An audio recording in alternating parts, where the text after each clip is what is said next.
فدي النقطه الثانيه. النقطه الثالثه السلطه او القوه، قوه الاطراف اللي بتتفاوض دي مهمه جدا.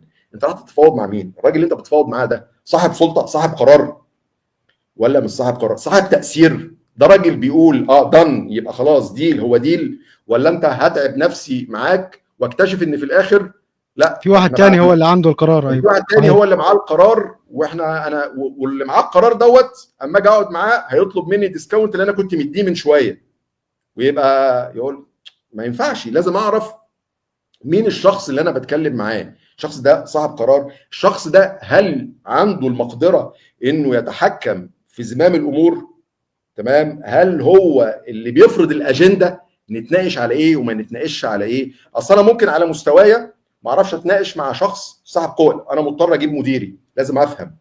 انا ممكن الراجل ده يقرقشني، تمام، ممكن الراجل ده راجل صاحب باور، صاحب قوه، تمام. لا انا ليه ممكن اتلافى الموقف دوت ان انا اجيب معايا حد كبير، مش مشكله خالص، اجيب معايا مديري، اقول له خلي بالك احنا رايحين نتفاوض مع مدير المشتريات في الشركه الكبيره الفلانيه، هيقرقشني، هيقول لي انا عاوز دوت ومش هقدر ارد عليه، فلازم تيجي تتفاوض معايا. فلازم اعرف الشخص الباور، مين المتحكم، تمام، مين اللي معاه القوه، تمام يا باشمهندس. فهم دول الثلاث حاجات: الوقت، المعلومات، والباور او القوه او السلطه.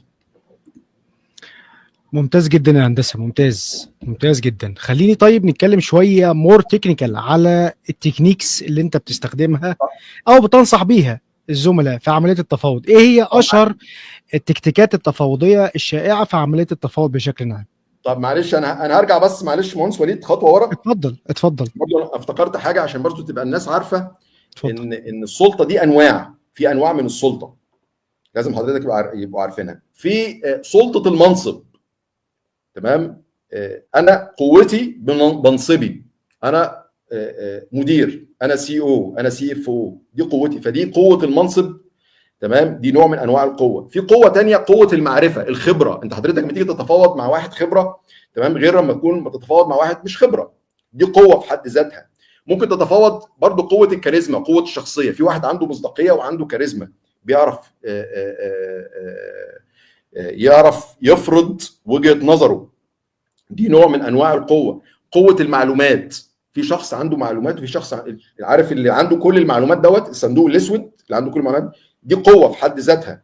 قوه العلاقات، انا هقول لك حاجه، هقول لكم دي حاجه حدثت معايا بالفعل. يعني في شخص ممكن انت لا تأبه له، بس راجل عنده علاقات، عنده كونكشن، راجل واصل، تمام. دي قصه انا افتكرتها دلوقتي حالا دلوقتي معاك.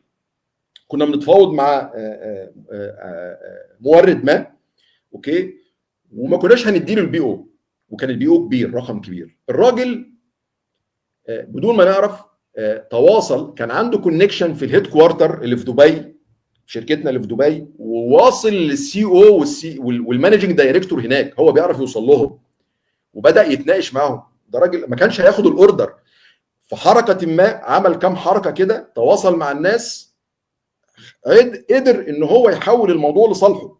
يبقى هو اللي بيتفاوض، مش انت اللي بتتفاوض معاه. كونكشن، ان هو عنده قوه الكونكشن.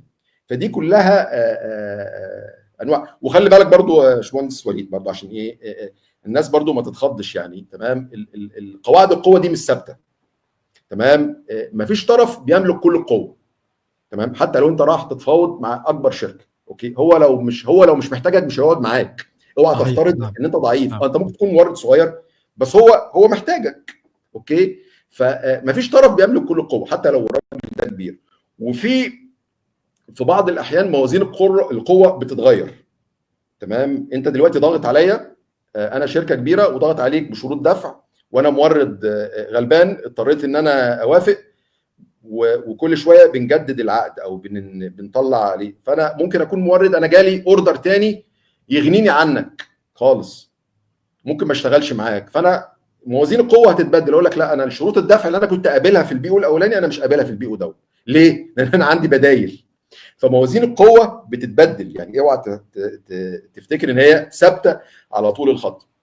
وفي بعض الاحيان القوه بتكون متوهمه، يعني انت متخيل ان الشخص ده عنده قوه. انا في حد ضاغط عليا وعشان اديله ديسكاونت 20% ولا حاجه مثلا، اوكي، وراجل ضغط عليا وانا مش عايز ابان ان انا ضعيف، اقول له لا الموضوع ده بره ايدي، بعد اذن حضرتك انت عارف ان انت مش هتقدر تديله اكتر من 5%، تقول له بس معلش انا هكلم المدير بتاعي، سلطه عليا، تمام، ففي قوه متوهمه كده، تروح كده ورا الديسك تكلم مراتك تطمن عليها كانك بتتكلم مديرك يعني، تقول له وترجع له تقول له بعد دقيقتين ثلاثه تقول له انا كلمت مديري وهو الراجل وافق ان هو يديك 5%. دي قوه متوهمه فاهمني؟ دي تريكات يعني لازم الناس تعرفها يعني. ف وبرضه لازم حضرتك تبقى عارف ان القوه او السلطه موجوده فقط الى الحد الذي تقبل به. لو انت متخيل ان انت مالكش سلطه، مالكش قوه، فارجوك تعيد. انا في امثله بس ايه عشان ما نطولش على الناس يعني.